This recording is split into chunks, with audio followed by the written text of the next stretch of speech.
This episode is brought to you by the Oxford Method, the world's only online, year-round Oxford and Cambridge University preparatory program for international students wanting to attend Britain's top universities.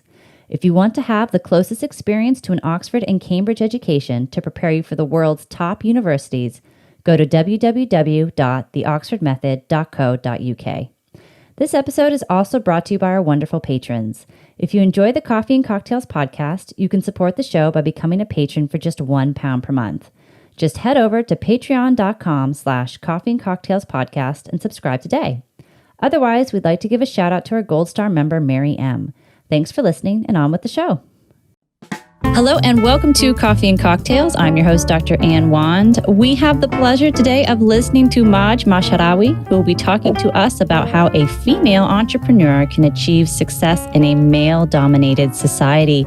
But rather than ask what drink you were having for the show, Majd, would you like to begin? Hi, Ann. Thank you so much for having me. Thank you, everyone, for listening. Before asking about the drink, today is Ramadan. It's the 15th day of Ramadan, which is a holy month for Muslims around the world. So we're planning to have a couple of cocktails tonight. I'm doing myself bananas and strawberries. I'm also having lemon with mint, which is like a quiet favorite drink for fasting.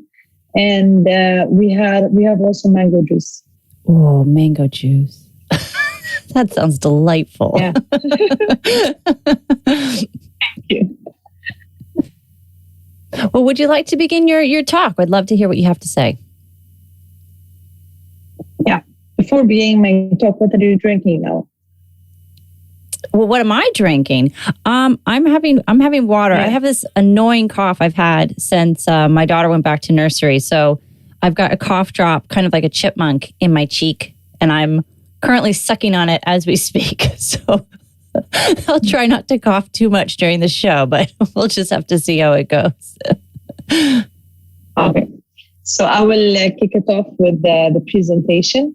Today I tried to make it short and sweet, including a couple of photos and also the milestones of my journey. So I will speak about three main points tonight or today. One is I will speak about Gaza, like in general, the women's situation in Gaza, and like some percentages, some facts that the media is not showing. Second thing, I will talk about my own journey, how I go through all of these odds to achieve the success. What does it mean, and how does it feel for a woman entrepreneur to be successful despite all the challenges? And through my story, I wanted to tell you some gaps, some successes that's gonna help hopefully the listeners who go through similar challenges. And the third one is, how can you be part of this journey? Like, we are strong together. Women should come together and work on like a couple of shared visions, so we can really be hopefully one day leaders in the world. So let's start with Gaza. What is behind women in Gaza? Unfortunately, the early marriage under 18 years old in Gaza reached to 20.5% in our community, which is like really, really one of the highest percentages in the Arab countries. It used to be really higher, like around like 40 to 50%. It's decreasing because the level of education is increasing. So if you wanted to talk about also how many women in Gaza, married women go through a sexual abuse, around 15% of married women who experience incidents of sexual abuse by their husbands. And more than 40% of women have sexual abuse by the society. So not through their husband, they are unmarried. So they have it like through their work, in the street, at school, in college, in different places. The rate of unemployment among young women in Gaza is around like 92%. It means all the graduated women from college end up without jobs, because the total unemployment ratio among men and women is 70%. Women themselves is around 92%. You can hardly find women in places like banks and telecommunication companies work. Like most of these companies are hiring men and also other cooperatives as well.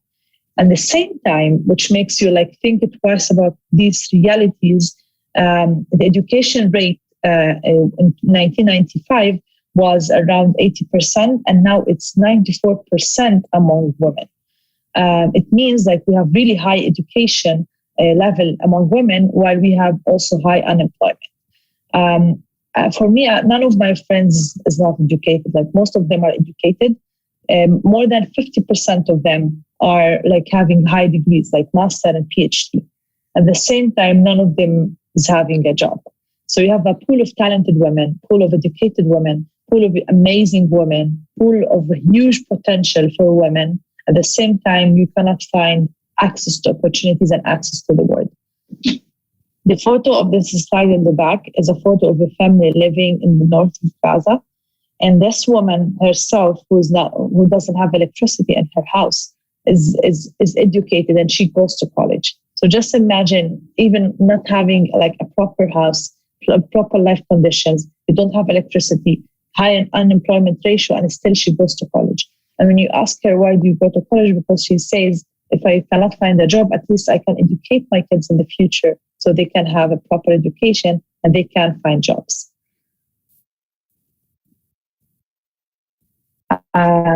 So how did my journey started? My name is Majd Mashharawi. I'm a Palestinian who was born in Gaza. I grew up in Gaza.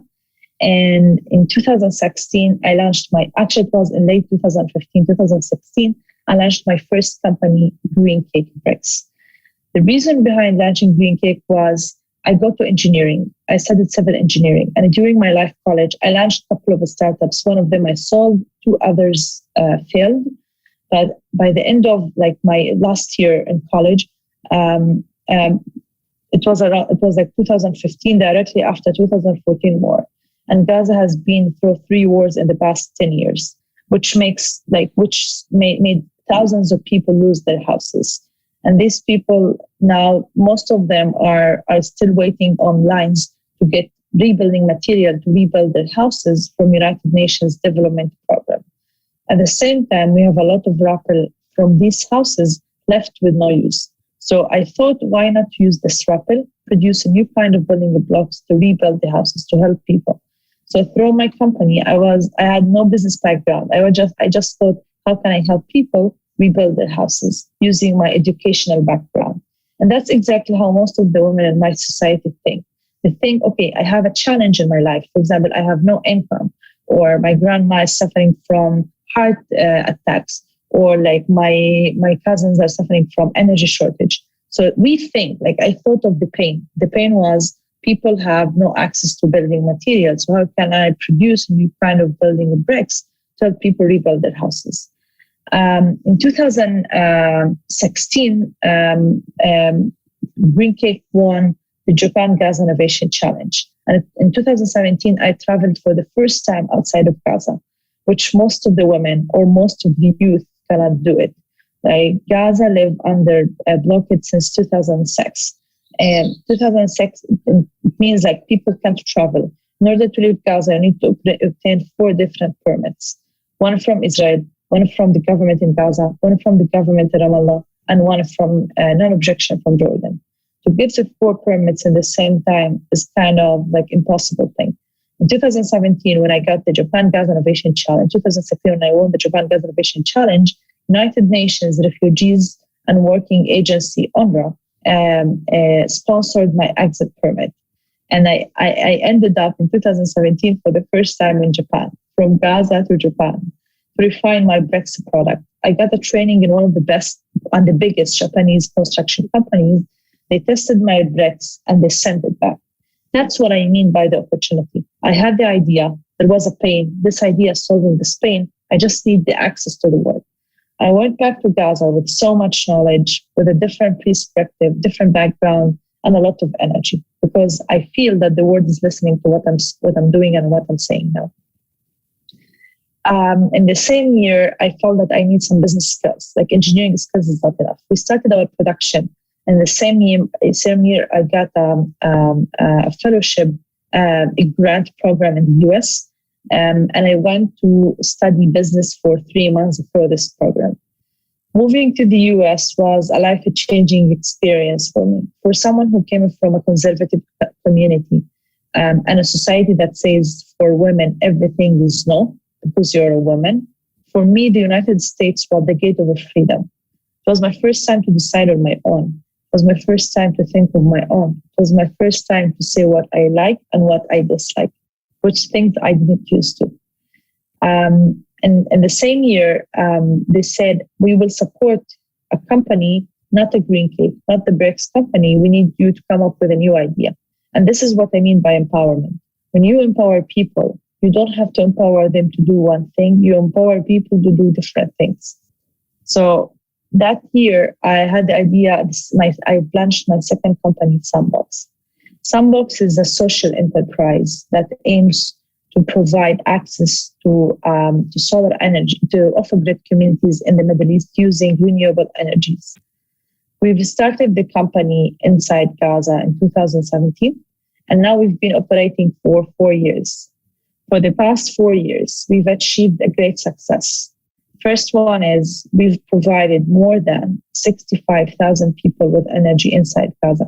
We've also provided thousands and hundreds of thousands of clean water for villages inside Gaza through desalination plants powered by solar energy.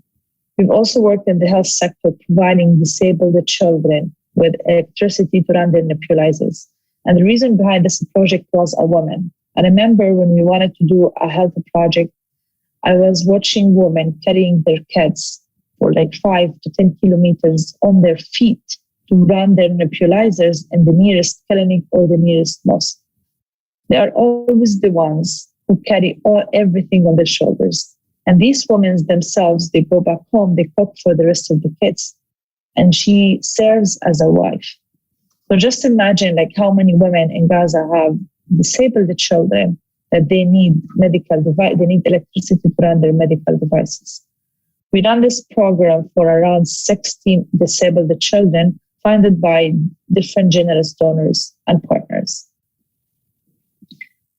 We've also worked in the educational sector, providing online solar courses for university students, female and male engineers. Our company grew from 3 co-founders, and now we are 15 people.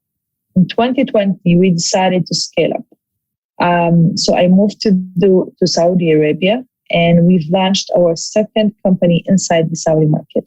Now we have, our company is incorporated in the United Kingdom with 2 subsidiaries, one in Palestine and one in Saudi Arabia. The company in Palestine now is serving the community. We've signed contracts. One of them is funded by the EU. The other one is Kuta Institute to provide co-work spaces with solar energy. And the company in Saudi Arabia is going to work on providing mosques in Saudi with solar energy to use their rooftops and inject the electricity back in the grid. Through this long journey, what I wanted to say is it was not just, for me, Green Cake was not just a company that produces building blocks. Sandbox was not just a company that provides solar energy to off-grid communities in Gaza. For me, it was a journey of hard work, going against a lot of things. I remember going to meetings and explain about Sandbox and how to bring things across the border, ship everything from China to Ashdod in Israel, and then ship it all the way to Gaza. I had to talk to military officers. I had to talk to the Palestinian Authority, going from a tax authority to another to get things done. And no one took me seriously in the beginning. So we had to hire a man who will be the cover. Also, when you wanted to install some solar system in the beginning, we had no money to hire workers, so we had to do it by ourselves. Some of the families were rejecting to let me touch anything because of a woman, because they don't trust in the ability of women in installing solar panels. Now, I tell you, and even in our company, you can see women standing on the rooftop carrying solar panels, do all the wiring for the solar systems in the same neighborhood, same villages where I stood 3 years ago, and they didn't let me do it. Engineers, female, who were directing like groups of engineers, like 5 and 6 engineers, and tell them what to do. Sandbox was the first Palestinian company in the solar sector headed by a woman. So we paved the road for so many, not only companies, but also international organizations to start to provide courses for female engineers and female technicians in the solar sector. I've also served as a mentor. So I worked as a mentor for so many startups. Their co-founders, or one of their co-founders, is a woman. One of the startups now exited to the Saudi market as well, providing online courses for all the universities inside Riyadh. This startup was launched by two engineer sisters that teach programming courses for university students inside Gaza. We've also worked on different things like summits, events. We funded events for university students, females, about their startups. I invested myself in a small startup called Peace of Palestine to create hand-embroidered stuff and ship it all the way to the United States and Europe. And in this than a year, this startup hired 40 women to work on this handicap things. And we were producing huge amounts, ship it all the way from Gaza, take it in my luggage outside, where producing and shipping outside of Gaza is really prohibited. So the question is, did the society believe in me? Did my family believe in me? The answer is yes. Not only them, but also the world. I witnessed the change in my community and on the level of my family and the level of my community and in the level of the world. So far, our work was recognized by big international media outlets like BBC, The Guardian, The Independent, the NBC, the CNN, Al Jazeera. We were literally on everywhere. I heard a lot of good words, especially from women in my community, saying, "You made us proud. You made it possible." I remember my colleagues in college used to tell me that I'm the dreamy woman because I have a lot of dreams of having my own business, traveling the world. And yes, I'm the girl of dreams because yes, I traveled the world. I went to 25 countries with no passport. I have no passport. I have a Palestinian travel document. So I made it happen. And it didn't happen because I'm capable. It happened because I believed in it. I had big faith in myself, big faith in my ideas, big faith in the work we are doing. This is number one. Number two is I also believe in my team. I always surrounded myself by a team who believed in my leadership skills, who got my back. Plus my family. My parents were super supportive. Although in the beginning they were against a lot of my ideas, but when we went through the journey, when I had some successes in the beginning and they felt what I'm doing is tangible, they believed in it. My dad himself, who really stopped in my face when I wanted to launch some books, he invested in the company after 2 years. He also got us a lot of contracts. He worked with us. Two of my brothers are now co-founders in my company. So this thing made me really powerful. I feel that you can make it possible. I remember sometimes I got into a really bad situation where I lost so much money and I ended up having blood pressure problems. I could not sleep at night for hours and hours. And now we are entering the Saudi market and we have the same pressure of can we get this done? Can we get contracts? We've launched a company for the past 6 months. We try to meet people. It's a new society. I go through so many crazy stuff because, again, I'm a woman in a men-dominant society like Saudi Arabia, which is really crazy. And a lot of things happen, but by the end of the day, I know it takes time, but I will see the light soon. Our work also was awarded by prestigious awards. One of them is the Muhammad Ali Humanitarian Award, which is the photo in the back. Muhammad Ali was my role model, not because he's a man, but because he's very determined. He's the man of the people, So I wanted to be the woman of the people. He was peaceful. He called for humanity, for human rights.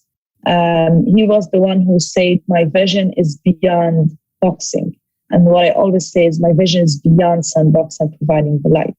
My vision is to make sure that every off-grid community in the Middle East will have solar energy through supporting each other. So we plan to create great success here in Saudi, hopefully. And this investment will go to create social impact bonds in off-grid communities and refugee camps in Lebanon, Jordan, and Syria. We've also been awarded the MIT Pan-Arab Competition for Entrepreneurs. We were competing among 6,000 teams worldwide. We were the first Gazan company ever who got it.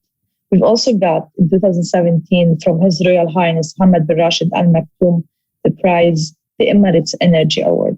I've got some photos for you. As you can see in this photo, not a lot of faces for women, but you still see faces. So my speech that day, I was like, I'm so glad I got this award. I know it's something very special and something very big, but I hope to see more women faces in this picture. I was one of the youngest, by the way, that day. Look at myself. I was a little bit fatter. Stop. This is that word.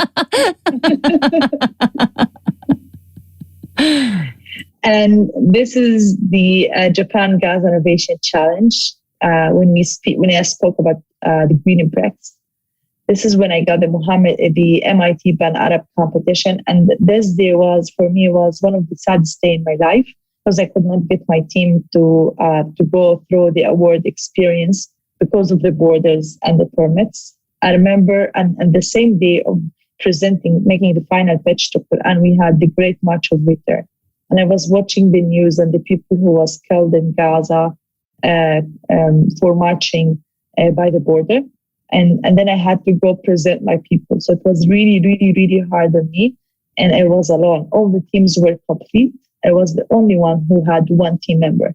We had there like around 110 teams out of 6,000 who applied. And 110 teams were all complete teams except our team. So everyone was preparing with each other, dressing the same, knowing what to say.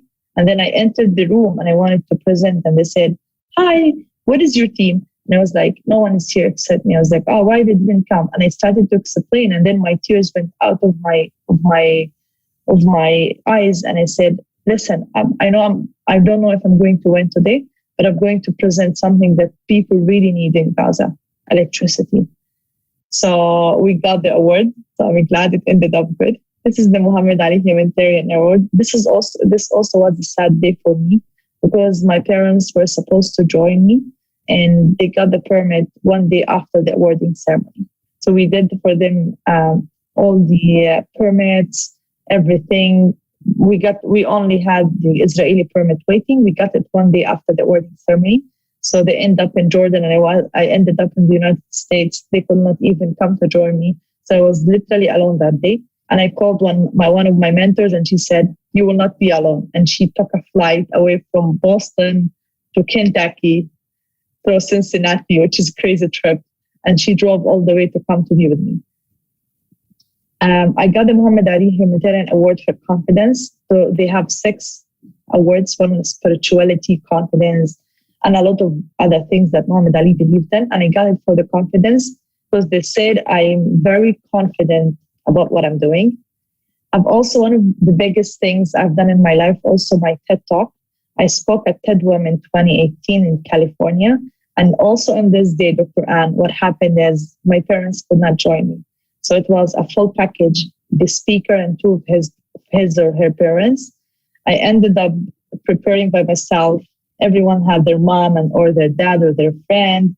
I was alone, dressing up alone, preparing, memorizing my speech alone. So I don't really remember at any of these stages someone is standing by myself except myself. And so, yeah, so what I wanted to say is, you are strong if you wanted to be strong, and you are weak if you wanted to be weak. Of course, we are strong. We will be stronger when we have the beloved one beside us, but it's not a physical thing. Like, you can have a lot of people around you, but no one loves you, or no one appreciates what you do, so it's useless. But when you have one person who thinks of you but very away, it will give you a lot of strength. What is our next step? What are we planning to do?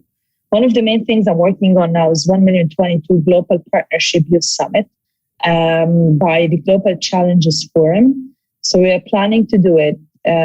We are planning to do a youth summit here in Saudi Arabia by the end of this year. Through MIST Foundation, through United Nations development program in Saudi. And in this summit, we will include 50% participants will be women, 50% will be men, students from all around the world who will come to Saudi to present their ideas and their startups.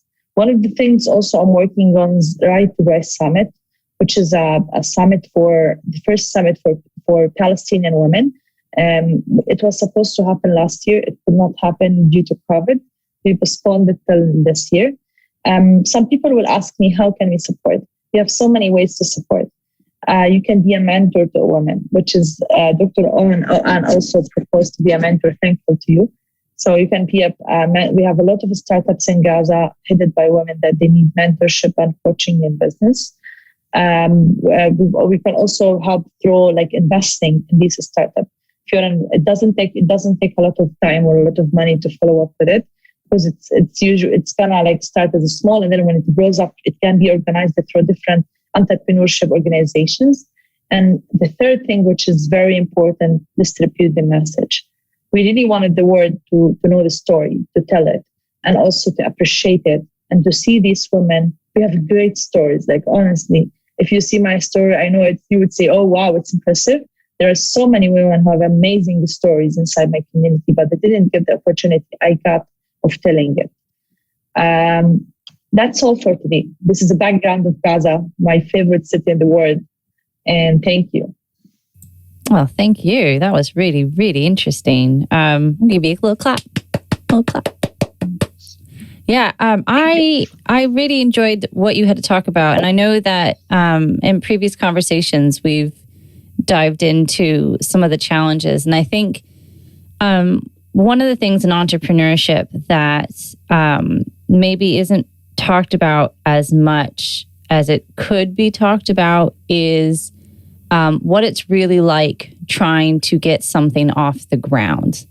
And I think, there's challenges and then there's challenges. And I think what you have really demonstrated is that you're in the second category, where you're literally dealing with not just red tape, but literal red tape and barriers and police forces and, gender biases and everything else. And I suppose one of the things I think it'd be really interesting to hear from your perspective is, you've had these ideas, but what were the baby steps that you felt you needed to take in order to get these ideas off the ground? It's got to start somewhere. And what did that look like for you? Well, I want to be honest with you and tell you, I have this passion since I was a kid. Some people say that entrepreneurs are born as entrepreneurs. Some people, they say entrepreneurs are not born, but they learn skills through years. I was active in my community since I was a kid. I really cared about people, although I came from a family where my parents give me everything I need, proper education, proper internet, different languages. They really isolated us from the community, and they built their own community, which was good in a way. And from the other way, it really helped me to think of how can I help other people to elevate them to my level. So I was always curious about how people think and how people feel. 2 blocks away from my house was a camp. And I was crossing by this camp every morning when I go to college or I go to school. So I was really curious as how those people survive in the hard winter. How those people have internet? So this sense of feeling gave me the first step of, I know the pain, I know my society. How can I use my education to solve it? This is number one. Number two is I always surrounded myself by the ones who really, really, really believed in me, and they advised me. The first ones were my parents. So when I have something in my mind, it's Dad, I think I can do this. I was yes, you can do it. Here are the resources, just go do it. I remember having my own chemical lab at the age of 14 and 16. Wow. Inside my house. So my parents really gave me all the resources, and they also teach me how to choose the right people to be by my side. For example, this person, she's good as your friend, but don't keep her close to you. This person is good as your friend, but don't keep her very close to you. And this plus reading, I was reading a lot of stories, a lot of things over the internet. I was updated with the technology side. I was very away from politics. isolated myself from politics up to date, even today. Like people feel I'm crazy because I say I'm not a politician. It was like, you're a politician by identity. Come on. It's like, true, I'm a politician, but I choose to take the other route, which is, empowering people, building things instead of just wasting my time on carrying a gun. And I have other ways, to support my case, my Palestinian case, my people, which is my education. So these were the first step of the whole journey. Wow. You talked about how you're sort of, there's always needs to be that momentum to keep going. And one of the things I've noticed in what you were talking about and listening to other sort of entrepreneurial podcasts and other innovative speakers is they talk about the importance of a team. And I think that, it's good to have an idea and it's good to have that passion. But I was wondering if you could explain to listeners and viewers why a team is so important so that you don't feel like an army of one. Yeah. I think like having a team, a well-structured team, is one of the main successes or one of the main reasons of success for any startup. Like I've witnessed amazing teams with like an idea that anyone can do, and they've made it a huge success because they're a good team. And I've noticed amazing ideas, patentable ideas that fall apart because the team was not good. I can remember a friend of mine, 3 women and 1 guy, founded a company that makes a new kind of cheese, and they got a patent on it. And then the team fall and the whole company collapsed because everyone was selfish. So creating a team is very, very important. And it shouldn't be your friends, shouldn't be your family. It comes by nature. You choose what is the best for the company, not as what's the best for you. Because for you can have so many friends. But what serves the company the best and what pushes the company forward, and who believe in you, not as a friend, but as a leader for the company. Because if you are the CEO and you are a woman, it's different. It was really hard in the beginning for the team, who consist of a couple of men, to believe in my decisions by saying, I think this is the best. And instead of supporting me, they just say no because I'm a woman and they think I'm not capable of making decisions. And so, and I'm not telling you that this disappeared 100%, but I created the team in a way where if someone is against my idea, I will have 90% of the team with my idea. Right. Okay. So creating a team should not be emotional. It should be based on what your company needs, what serves your company the best, what serves your idea the best. If you cannot create a team now and pay for them, you can work and you can hire people part-time. You can also have volunteers and entrants until you get the money to create the proper team. Other than that, don't get people into your team because you need them. Get people in your team that serves you for the whole life of your startup. Like some people, for example, because they need a programmer, they will get like just a bad guy programmer and they would give him percentage of the company because they need it and they don't have money to pay for it.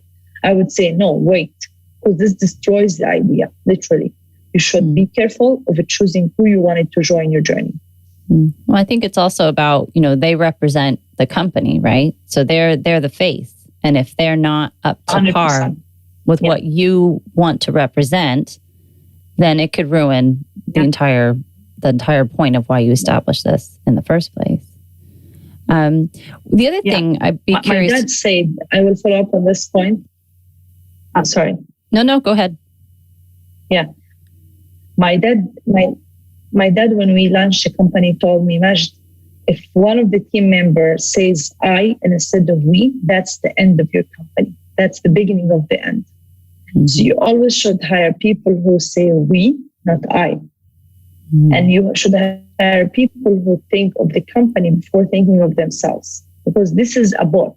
If everyone is I don't know how to say how they do it this way, is battling together, the boat will move.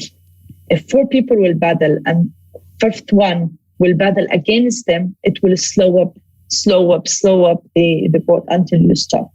Because others may join him. So you should find people who battle in the same way, on the same direction. Yeah. No, that's really, really good advice. The other thing I'd be curious to know, how do you go about establishing trust? And I know that that's a really vague question, but it is something that I think is good in terms of developing networking skills, people skills, getting people on your side. And I was wondering if you just had a few tips on how you go about establishing trust to that degree. Well, trust is the hardest thing in the startup and even in the company. And when the time goes and things scales up, trust becomes harder and harder in people. Because the ones who you trust in the beginning, they might have other intentions when you are successful. For me, I really don't trust anyone. Like I say, I don't trust you unless I spend so much time with you. You learn about me, I learn about you, I work with you, we eat together, we work together, we do everything together. And then I start building trust. I don't give full trust because I've given full trust to different people before. One of them was my co-founder. And it was a destroying experience for me. I got really destroyed emotionally because of this. So don't give a trust easily, especially entrepreneurs when they launch their companies in the beginning, they become so enthusiastic about the idea and they think they can achieve the success easily. And then they get a little bit of income and think they are successful. So they start to trust people, so easily because they think it's easy to happen. No, it's not. And you shouldn't trust people. Again, my dad told me advice, don't you trust the person unless they show you the opposite. Some people trust, and then when people show them the opposite, they don't trust. No, but I'm saying don't trust unless the person in front of you show you the opposite. And he also told me, don't give full trust, give a little bit of a trust. And when the person in front of you gives you trust back, trust them more a little bit. So it's like you give a trust, you take trust. You give a trust, you take trust. So it's like waves. It goes back and forth. And then don't give ultimate trust until the person in front of you will control everything. You give them a trust based on their possession, what their possession requires, so they can move with it. When you give full trust, the person in front of you, most of the people think when you trust them a lot, they think they can take the control of things. And also they think they think you are foolish. We've given them a trust. They don't appreciate it. They feel that it's a weak point for you, and instead of taking it as a strength point to make a success. So the person is foolish. If she gives me trust, she would give anyone. Unfortunately, some women are very emotional. And emotions mean they give a trust, they get betrayed, they trust again the same person, and they get betrayed again. Like relationships. And when someone says, I'm sorry, don't be sorry. Okay, it's okay. Yeah. Honestly, like having a company is like marriage. You are marrying the company, you're marrying everyone in the company. So when you marry someone, you build your life with them step by step. It doesn't come in one day. Every day you learn a new thing about your husband or your life partner, okay? It's exactly the company. Everything you learn something new about your team. And I've been through so many experiences up to last week, where I trust one and then didn't deserve it. So what I wanted to say is like, you have to really be careful because it's a destroying experience. It's a destructive experience. No, I think that's really good advice. I mean, I know that, my dad's given me, similar advice about making sure you keep your cards close to your chest. Don't give away too much because the last thing you want is somebody taking that idea and then creating a newer 2.0 version of something that you've spent quite a significant amount of time trying to create. So I think that's really sage advice. And I was going to say, before we wrap up, what sort of advice do you have for those who are afraid to take the first steps to pursue their dreams, especially with regards to starting their own businesses? First, time doesn't wait for anyone, okay? It goes. If you don't take the opportunity now, it's going to go for someone else. And you will end up watching people achieving your dreams and enjoying the successes, enjoying the fruits. And you will just end up watching.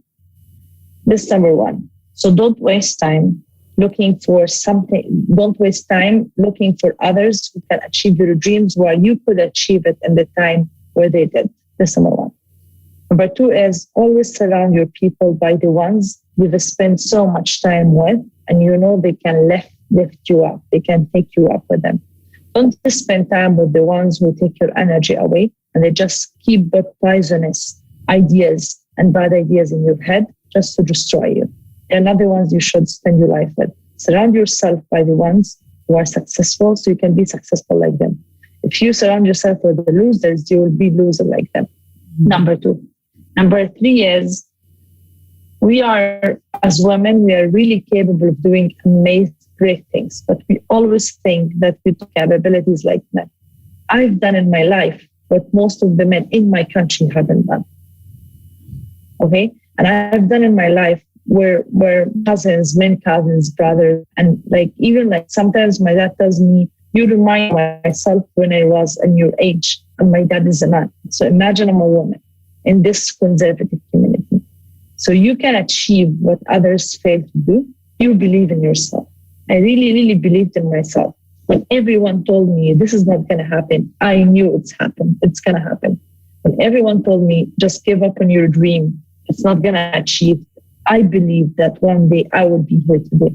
So it wasn't a surprise for me that Sandbox is going to be an international company one day, because I knew it's going to happen. But I knew also that it takes a lot of time, a lot of patience. And I was patient. Things need time.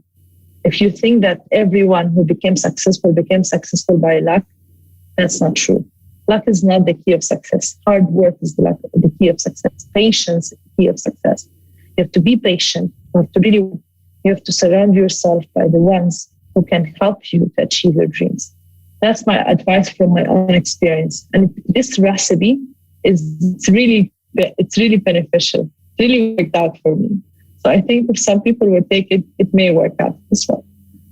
Oh, that's wonderful and incredibly reassuring as well. And I've got to say, that's it from us at Coffee and Cocktails with your host, Dr. Ann Wand. And I genuinely want to thank you again, Majd, for your wonderful and inspiring talk this afternoon. And if you enjoyed listening to Majd or watching her as well, feel free to subscribe to our channel, leave a comment, or tell a friend about our show. It's support from our viewers and listeners that really helps us to keep the show going. Otherwise, that's it for now. Thanks for listening and have a great week.